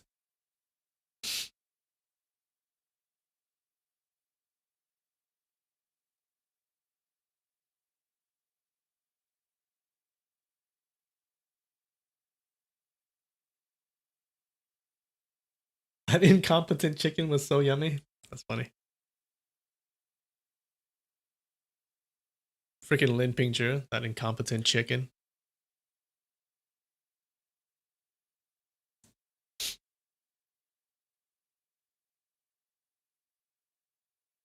After a slight rest, Ling Huchong lit a torch and went back to the back cave to study those sword art drawings on the rock wall again. At the beginning, all he could think of was how Yue Lingshan taught Lin Pingzhi sword arts, so he simply could not concentrate on the drawings on the rock wall. All the human forms in simple sketches seemed to have transformed into Yue Lingshan and Lin Pingzhi, one teaching, the other learning, in a very affectionate way. And no matter which direction he looked at, he could always see the handsome face of Lin Pingzhi flashing in front of his eyes again and again. Remember, Lin Pingzhi's face, he's a very handsome fellow.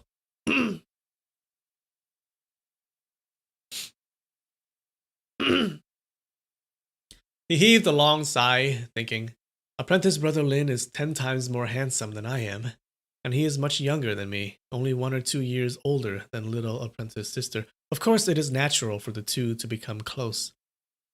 Suddenly, a drawing on the rock wall caught his attention. The swordsman in the drawing thrust his sword out, and the way he thrust his sword out, and the route of the sword greatly resembled the move of Madame Yue's, unrivaled and unmatched, the thrust of Ning. Ling Huchong was astounded. He thought this move of Master Wife clearly was created by her. How come it was carved on the rock wall way ahead of time? How could this have happened? He looked at the drawing more closely and then found out that the thrusts drawn on the rock wall and the move created by Madame Yue were actually quite different. The sword move on the rock wall was bold and vigorous, simple and unadorned, apparently executed by a man. Once the thrust was out, there was only one thrust, not like how Madame Yue's move had all those extra hidden techniques. But because it was simpler, it was also more swift and fierce. Ling Huchong nodded as he thought aloud. It's actually not surprising at all. The sword move, created by Master Wife, used an idea that matched with earlier people's idea, since both moves came from the basic theory of the Huashan-style sword arts, and the two creators had about the same level of kung fu and comprehension. Of course, the creations would have been alike, with only minor differences. Then he realized, in that case, even Master and Master Wife didn't know many of the sword moves drawn here. Didn't Master learn the entire set of the advanced sword arts of our Huashan sword school? The opponent's staff also thrust out straight with a staff tip, aiming right at the sword tip. The staff and the sword made a perfect straight line. So it looks like even his master doesn't know these advanced moves of the Huashan school.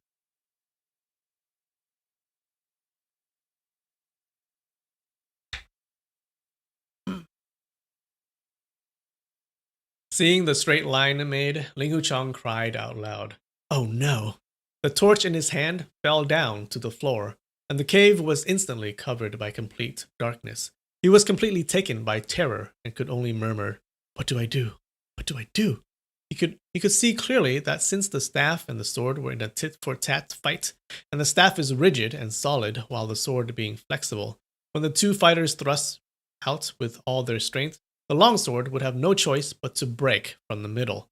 In this move, both fighters would have continuous energy flow going together with the thrust, and the staff would be taking the advantage of the situation and keep going forward while the energy on the sword would come right back to haunt the swordsman.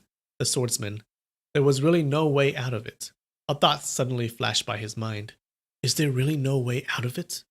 I guess not. After the sword breaks in half and when the opponent's staff jabs by, the The swordsman can either drop the broken sword, kneel down with both legs, or he can dive forward to avoid the strike from the staff. But master and master wife are both well-known sword masters in the martial world. How could they even consider using such body positions? They would rather die than take on such humiliation. Alas, what a crushing defeat! What a devastating defeat! He stood there silently for a good while, and then finally took out the flint stone and lit the torch again.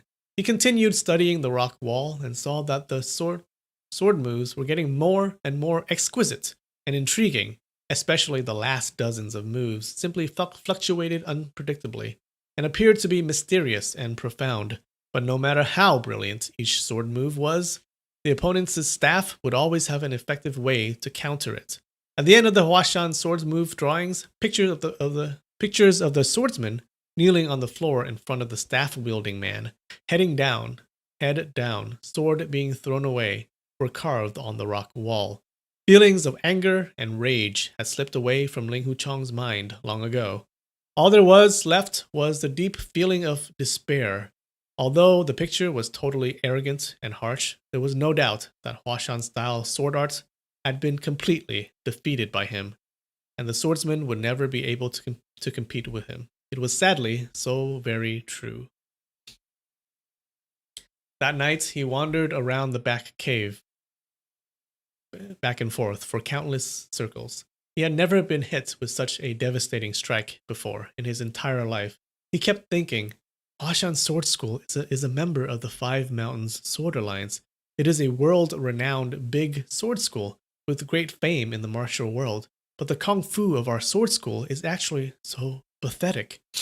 Among those sword moves drawn on the rock wall, there were at least over 100 moves that even master and master wife didn't know about. Even if I could master the entire, most advanced sword moves of the Huashan Sword School and become way better than my master, what difference would it make? As long as the opponent knew about the counter moves, even the best and toughest swordsman of Huashan Sword School would still have to throw down his sword and surrender. If he didn't want to surrender, then the only other choice was to commit suicide.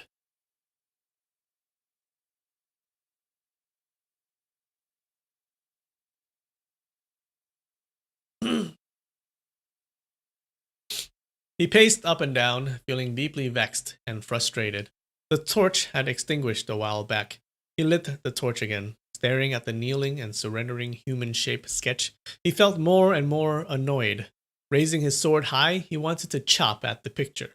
But right before the tip of the sword touched the rock wall, he held it back, thinking, a true man is open and above board.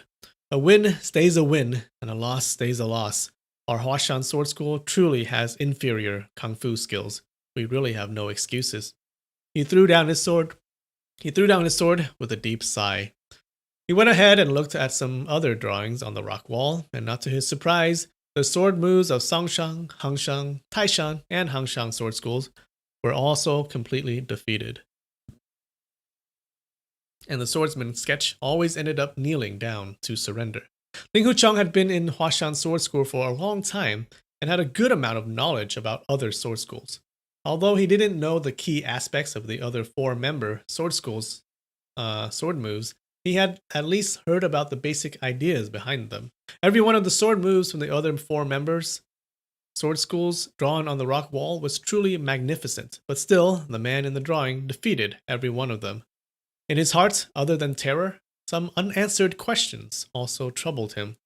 Fang Song, Zhao He, Zhang Chengfeng, Zhang Chenyun. Who are these people? Where did they come from? Why did they work so hard to carve on the rock wall all those moves that can defeat our Five Mountains Sword Alliance's sword arts? Yet they themselves were so unknown to the martial world. And how could our Five Mountains Sword Alliance still have maintained such a great fame today? He faintly felt that the Five Mountains Sword Alliance had been enjoying quite undeserved and deceiving fame in the martial world today, or they were just too fortunate. The thousands of masters and apprentices in the five sword schools were only able to survive in the martial world because luckily the drawings on the rock wall were unknown to the public. Ooh, if these got out, then the five schools would be like devastated. they'd be gone. A thought suddenly popped into his mind. Why don't I use that sharp axe to chop all those drawings down and leave no trace of it whatsoever? So it would be as if the counter moves had never existed in the world. Then for sure the fame of the Five Mountains Sword Alliance would be saved. I'll just pretend that I've never found this back cave. That's all. He went into the narrow pathway, picked up the axe, and came back by the rock wall. But after staring at those exquisite and brilliant moves for a good while, he simply could not raise the axe to chop at the drawings. He stood there and pondered upon the decision back and forth. Finally, he said to himself loudly, I, Ling Huchang, will never do such shameless and undignified things. All of a sudden, he remembered about the masked man in green robe. That man has such excellent sword skills. He probably had something to do with the drawings in the cave. Who is he? Who is he?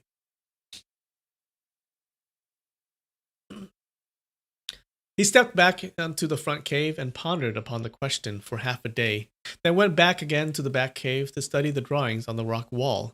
He went back and forth between the front and the back cave until it was getting late in the day. Sounds of footsteps came, and it was Yue Lingshan who came with the meal basket in her hand. Ling Huchang was overjoyed. He rushed by the edge of the cliff to greet. Little apprentice sister, his voice trembled from joy. Yue Lingshan didn't answer. She climbed up the cliff and threw the meal basket onto the big rock heavily. Without even looking at Ling Huchang, she turned around and started walking away.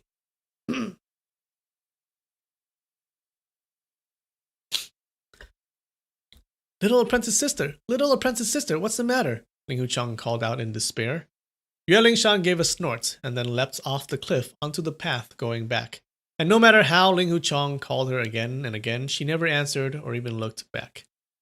With thoughts surging through his mind, Ling Huchang didn't know what to do. He opened the meal basket and found 1 bowl of rice and 2 bowls of vegetarian dishes, without the small calabash of wine. He stared at them blankly, lost in thought. For several times he had wanted to start eating, but each time after the first bite, he would feel bitterness in his mouth and totally lose his appetite. He finally gave up, thinking, if little apprentice sister is mad at me, why did she bring the food up for me herself? If she is not mad at me, why didn't she say a word and didn't even cast a glance at me? Is 6th apprentice brother sick, so she had to bring food up? But if 6th apprentice brother can't bring food up, 5th, 7th, 8th apprentice brothers, or any other person can do it, why did little apprentice sister come by herself? He pondered hard upon the question and completely forgot about the sword moves on the rock wall in the back cave. At dusk the next day, Yue Lingshan brought food up again. And same as the day before, she didn't look at Ling Huchang or say anything to him at all. On her way down the cliff, she even started singing Fujian songs loudly. Ling Huchang felt like someone was stabbing him in the heart. He thought to himself, so she came to annoy me intentionally. At dusk the day after, again, Yue Lingshan threw the meal basket on the big rock and immediately turned around and left. Ling Huchang could not hold it any longer and called out, Little apprentice sister, please stop. I need to talk to you. Speak out, please. Yue Lingshan turned around. Her face looked as if it was covered by a layer of frost. There was no trace of a smile at all. You. Seeing the expression on Yue Lingshan's face, Ling Huchang stammered. What about me? Yue Lingshan demanded. On normal days, he was unrestrained and unconventional type.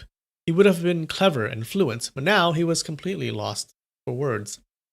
If you don't have anything to say, I am leaving, Yue Lingshan said as she turned around to leave.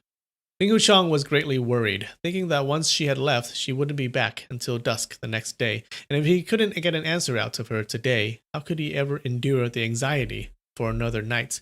And judging from the look on her face, maybe she wouldn't even come the next day, and it wouldn't be surprising that she might not come for an entire month. In the moments of desperation, he reached out and grabbed onto her left sleeve. Let go of me! Yue Lingshan snapped as she pulled back hard. With a tearing sound, the sleeve was tore off completely, and half of her left shoulder was exposed. Greatly nettled and embarrassed, Yue Lingshan didn't even know how to place her exposed shoulder and arm. As a martial arts student, Yue Lingshan didn't bother with small matters as much as an average girl, but when a portion of A portion of her shoulder and her arm suddenly became exposed. She found herself in a very awkward position. How dare you? She yelled. Little apprentice sister, sorry, I didn't mean to do that, Ling Huchang explained hurriedly. Yue Lingshan placed her right sleeve on her left shoulder to cover it up. What exactly are you trying to say? She ranted. I just don't understand, Ling Huchang said. Why are you treating me like this? If I really somehow offended you, little apprentice sister, you can just draw your sword and stab me a dozen times or something, and I'll die with you, no grievance. And I'll die with no grievance. You are the big apprentice brother. How dare you? How dare us to offend you? Not mentioning stabbing you a dozen times, Yue Lingshan sneered. We are your junior apprentice brother and sisters. As long as you don't discipline us with punishment, we'd be thanking heavens already. I've been thinking very hard, but I still can't figure it out, how I offended my apprentice sister, Ling Huchang said. You can't figure it out? Didn't you figure it out how to have Monkey 6 complain to Dad and Mom? Yue Lingshan said furiously.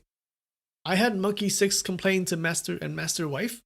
Complain about you? Ling Huchang asked in great surprise. You knew Dad and Mom loved me dearly, and it would be useless to complain about me. How clever of you to complain about... Why are you still pretending? Don't you know what you did? It only took Ling Huchang an instant to guess what really happened, but that only brought more bitterness. Master and Master Wife found out about Lu Dayo's wound from his sparring with Apprentice Brother Lin, and punished Apprentice Brother Lin, didn't they? He asked. But in his heart he thought, because Master and Master Wife punished Apprentice Brother Lin, you actually become this mad at me? It was only an accident in a sword spar between apprentice brothers. He didn't do it intentionally, but Dad sided with Monkey 6 and gave Little Lin a good scolding, saying that Little Lin didn't have enough skills and shouldn't have learned the kinds of moves like Graceful Phoenix. He banned me from teaching him sword skills. Fine, you won, but I'll never pay attention to you again. Never, ever, ever. The phrase never, ever, ever was something Yue Lingshan used quite often when she joked with Ling Huchang in normal days. When she had said it before, she would always be casting a sideways glance at him with a big grin on her face. But this time she looked so serious and sincere, and from the way she said it, it seemed as if she really was determined to end her relationship with him. Never, ever, ever. Marsha, Marsha, Marsha. Ling Huchang took a step forward and said, Little apprentice sister, he had wanted to say, I really didn't ask sixth apprentice brother to complain to Master and Master Wife. But then he thought, I didn't do it. I have a clear conscience. Why should I beg pity from you? So after the word I, he stopped abruptly. You what? Yue Lingshan asked. I nothing. Ling Huchang shook his head. I just thought, even though Master and Master Wife banned you from teaching apprentice brother Lin sword arts, that's nothing major. Why did you get so mad at me? Yue Lingshan blushed. I am mad at you. I am mad at you. You've got ill will in your heart. You figured that since I can't teach apprentice brother Lin sword arts anymore, I would be your company every day. Huh, I'll never pay attention to you again. Never, ever, ever. She stomped her foot on the ground heavily and then stormed off.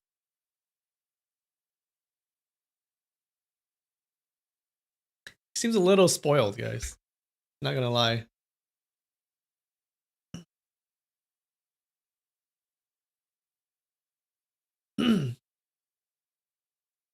Oh, my voice is going. Alright, another break. I think this is the last break.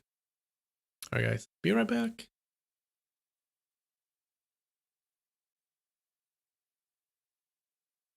Alright, I'm back.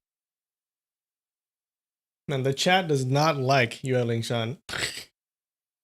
Yeah, me neither. She's like a brat. Let's see. Yeah, I don't like her. Same. Yilin is so much nicer and kinder. Agree, Team Yilin. Team Ling Lin. Ling Huchang's new video, I chose the wrong woman.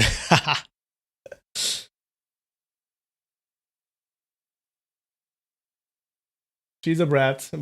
She needs a beating. There you go. Throw her to the endless pit. I'm tired of her. Oh, Nikki, you're right. Ling Huchang could go down the mountain right now and take over the school. You know, he found a gold mine, right? He found a gold mine in this cave, and he's worried about this girl? Come on. He can take over all the 5 schools.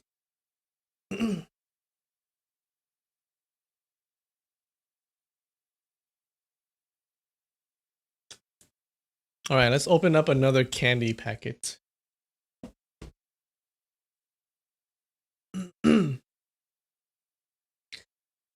This is crunch. It seems like a crunch bar, maybe. Let's see.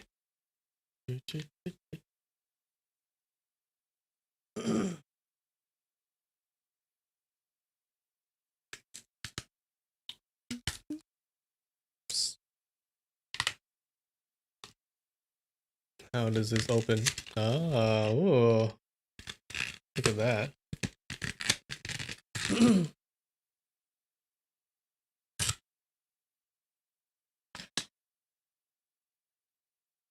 Oh.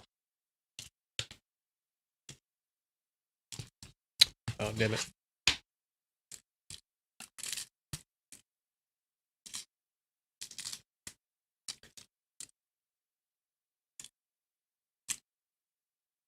Yay, crunch bars.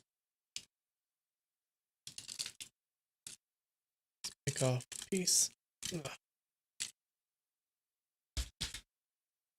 Alright, let's see how this tastes.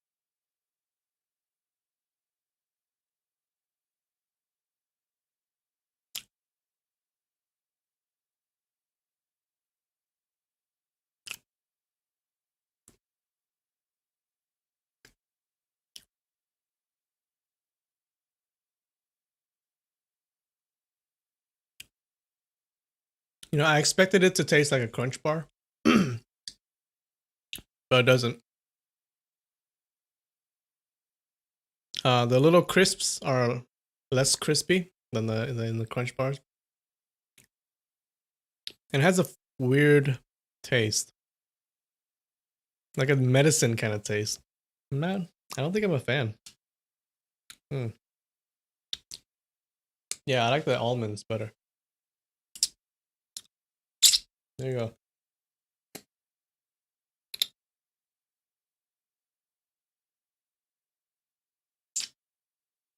That's right. I just packed the whole row in my mouth. That's right. That's how a man eats. Disgustingly.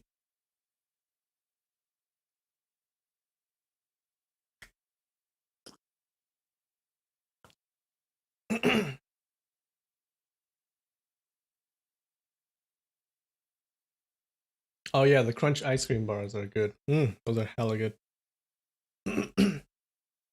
Maybe it actually is poison. Hey, come on. You want me to die or something? Crunch bars are so underrated. You know what's underrated? Almond Joy. Do you guys like that? I love that. I don't know why people hate on Almond Joy, but they're so good.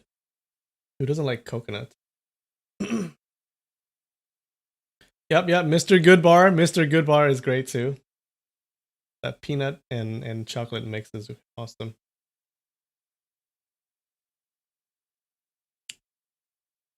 Patrick can't stand coconut. Yo, hey. We don't have that kind of talk here.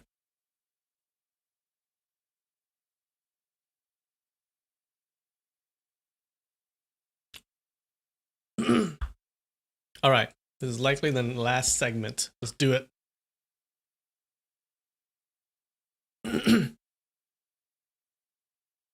This time, Ling Huchang dared not to pull her clothes again. With a stomach full of grievance and bitterness, he heard her loud and clear, singing the Fujian song again. Oh, great. She's walking down and then she's singing the song just to annoy him. He walked to the edge of the cliff and looked down, only seeing her slim, receding figure turning around the shoulder of the peak. Vaguely, he could see her left arm and shoulder still covered by her right sleeve. He became worried. I tore her sleeve off. If she runs to master and master wife to complain, the respectful master and master wife might think that I was taking liberties with her. Then what's going to happen? If this gets spread around, even the bunch of apprentice brothers and sisters would look down on me. But then he reconsidered. I wasn't taking liberties with her. What do I care how others would think of it? But when he thought of but when he thought that she got so mad at him just because she couldn't teach Lin Pingzhi sword skills anymore, he couldn't help but feel great sorrow. At the beginning, he was still able to comfort himself by thinking, little apprentice sister is young and playful. Since I am meditating on the cliff, and there is no one else who would chat with her and play with her, she just wanted apprentice brother Lin, who happened to be about the same age as her, to be her companion. She doesn't have any other thoughts.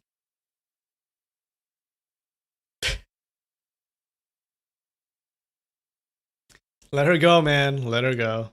But then, after reconsideration, he thought, I grew up together with her. That's a much deeper relationship and affection. Apprentice brother Lin has only been on Mount Huashan for several months, but she has treated us so differently, so out of ordinance.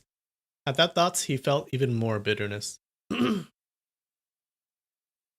night, he paced up and down, from the cave to the edge of the cliff, then back from the edge of the cliff to the cave, again and again, for thousands of times, and the same the next day. All he could think of was Yue Lingshan, the drawings on the rock wall in the back cave, and that man in the green robe who showed up that night were all completely forgotten from his mind. At dusk, it was Lu Dayo who brought the food up. He set the food on the rock and filled the bowls with rice. Big apprentice brother, let's eat, he said. Ling Huchang merely answered a slight snort as he picked up the bowl and the chopsticks. He placed some food in his mouth but had no appetite whatsoever. After casting a glance down the cliff, he slowly set down his bowl. Big apprentice brother, you don't look too good. Are you feeling all right? Lu Dayo asked. It's nothing. Ling Huchang shook his head. I picked those mushrooms for you yesterday. Have some and see how they taste, Lu Dayo suggested. Not having the heart to go against Lu Dayo's goodwill, Ling Huchang ate 2 mushrooms. Very good, he said. Actually, the mushrooms were quite tasty, but he didn't even notice. Big apprentice brother, I've got good news for you, Lu Dayu said with a grin. Starting from yesterday, master and master wife banned little Lin from learning sword arts with little apprentice sister. You couldn't beat apprentice brother Lin in a sword fight? That's why you complained to master and master wife, didn't you? Ling Huchang said coldly. Lu Dayu jumped onto his feet. Who said I couldn't beat him? I was doing it for... He suddenly stopped. Ling Huchang knew very well that even though Lin Pingzhi wounded Lu Dayu with a move of graceful phoenix by surprise, Lu Dayu still had been in the school much longer, and Lin Pingzhi would be no match for him. The reason he complained to master and master wife was really for Ling Huchang's sake. He suddenly came upon a thought. So all the apprentice brothers and sisters were pitying me in their hearts. They all know that little apprentice sister is breaking up with me. Only because 6th apprentice brother is close to me, he managed to do something about it. A true man does not need pity from others. All of a sudden, he jumped up like a madman. Picking up the bowls and plates, he threw them off the cliff one by one, shouting, Who asked you to poke around? Who asked you to poke around? Lu Dayo was shocked. He had always respected and admired the big apprentice brother, and had no idea that Ling Huchang would be provoked into such an outrage. Flurried, he kept stepping back, murmuring, Big apprentice brother, big apprentice brother. After throwing all the bowls and dishes into the deep valley, Ling Huchang didn't feel any better, so he randomly picked up one rock after another and kept throwing them into the deep valley. Oh, I feel bad for anyone under down the valley. Big apprentice brother, it's my fault. Why don't you give me a beating? Lu Dayu said. Ling Huchang was just about to throw another rock when he heard Lu Dayu's words. He turned around and asked in a stern voice, Why is it your fault? Lu Dayu took another step back in fear and murmured, I don't know. Ling Huchang heaved a deep sigh. He threw the rock in his hand far away and then grabbed Lu Dayu's hands. 6th apprentice brother, I'm sorry. I'm just depressed myself. It has nothing to do with you. Lu Dayu let out a breath of relief. Let me get down and bring up some food again, he suggested. No, don't bother. I don't feel like eating. Ling Huchang shook his head.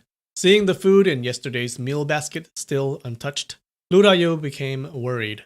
Big apprentice brother, you didn't eat yesterday either, did you? He asked. Don't worry about it. I just don't have good appetites these days.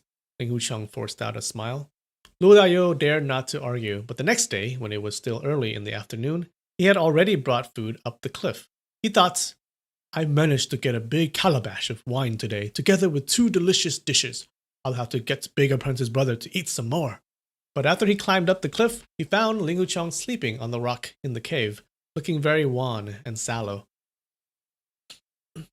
Big Apprentice brother, see what this is. Slightly shocked, he said as he swayed the wine calabash in front of Ling Hucheng. After he opened the lid, the entire cave was soon filled with a wonderful scent of wine. Ah, he loves this. Ling Hucheng took the calabash and drank half the wine with just one breath. The wine is not bad, he praised. Let me fill your bowl with wine. Let me fill your bowl with rice, Lu Dayu said happily. Nah, I don't feel like eating, Ling Hucheng objected. How about just one bowl? Lu Dayu suggested as he filled the bowl full with rice.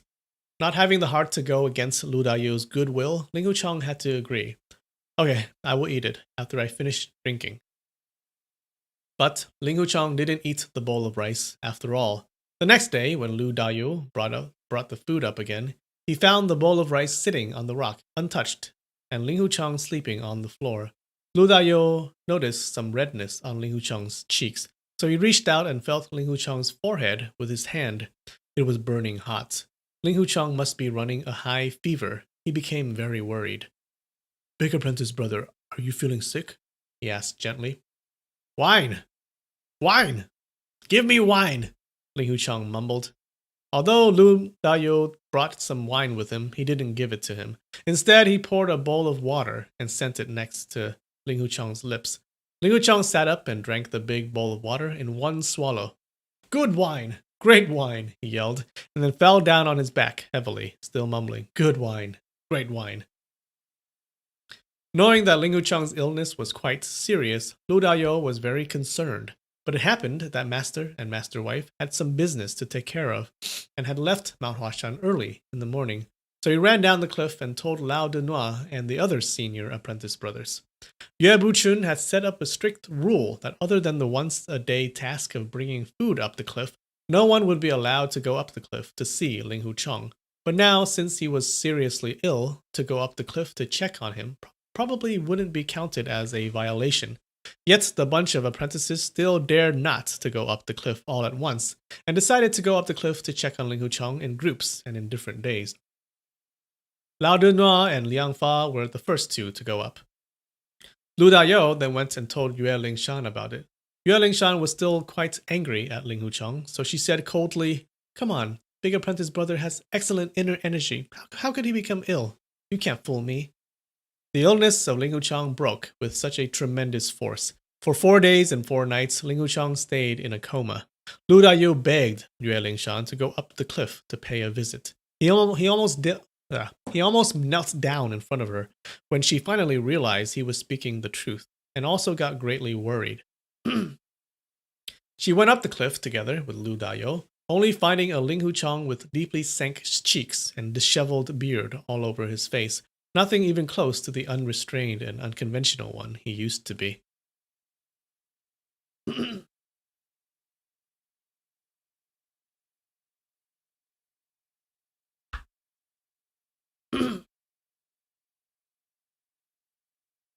Poison mushrooms? Come on, guys. Hey. Lu Dayo is a good dude. Why you gotta do him like that?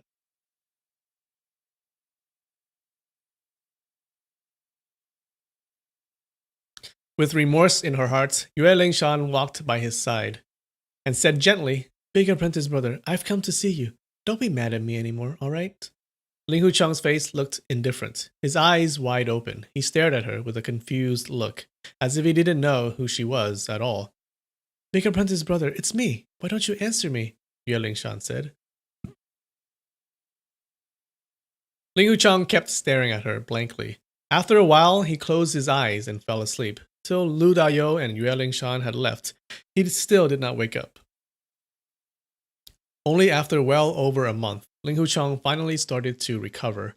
During the 1 month, Yue Lingshan had come to visit him a total of 3 times. The second time she came, Ling Huchang had already regained his consciousness and was very happy to see her. The third time she came, Ling Huchang had already been able to sit up to eat a couple of the cookies she brought with her. But after that visit, she stopped coming. After Ling Huchang was able to stand up and walk around, he would be waiting by the edge of the cliff most of the day for little apprentice sister's pretty figure to show up. But every time, all he could see was either the quiet and empty valley or the sights of Lu Dayo bending his back to climb up the cliff in a hurry.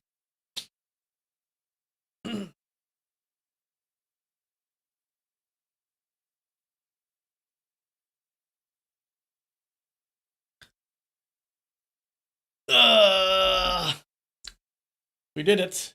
Chapter 8.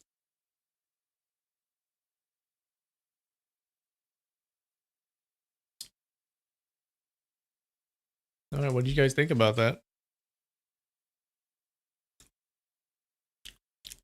A lot of reading.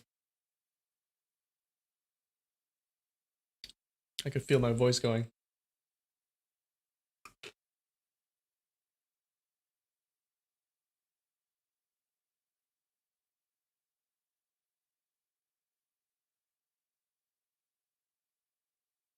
Would you ever call your prime minister the shogun as a joke?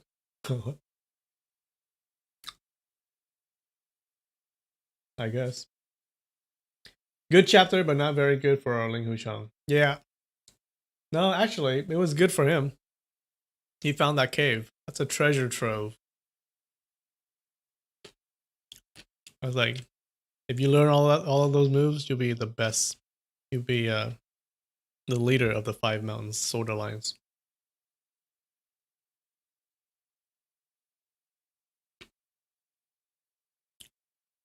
Yeah, there's some hate for Yue Lingshan.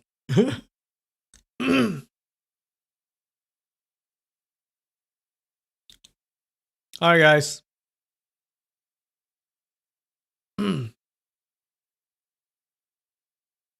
My voice is shot. I'll be in the Discord for a little bit after this. But alright, guys, I love you. And I'll see you next time.